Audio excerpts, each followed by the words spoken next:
With protectionism and anti-globalization on the rise, it is high time for major economies to sit down and find ways out of a slowing economy.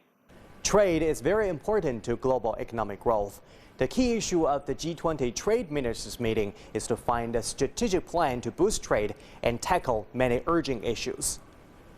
High on the agenda is the promotion of an inclusive and coordinated global value chain. Over the past 20 to 30 years, the development of global value chains has strengthened interconnection among countries. The development of global value chains has greatly promoted the fast growth of intermediate products trade. According to the United Nations Conference on Trade and Development, intermediate products trade now accounts for over 60% of overall global trade. Many products, through its manufacturing process, need to travel from country to country before finally hitting the consumer market.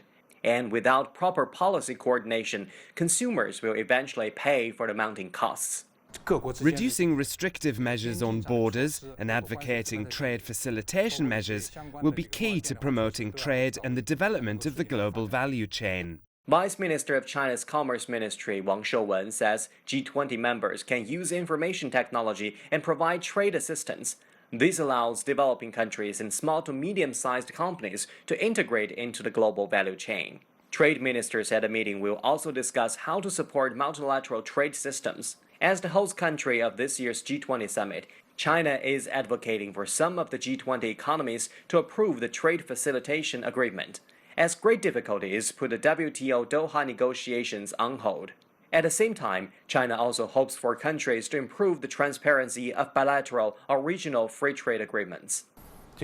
Free trade agreements are complementary to WTO, as it can not only focus on trade but investment. FTAs can be more inclusive. It can include manufacturing and service industries. Currently, there are over 230 free trade agreements in effect and over 30 agreements under negotiation around the world. Xing Zheming, CCTV, Shanghai.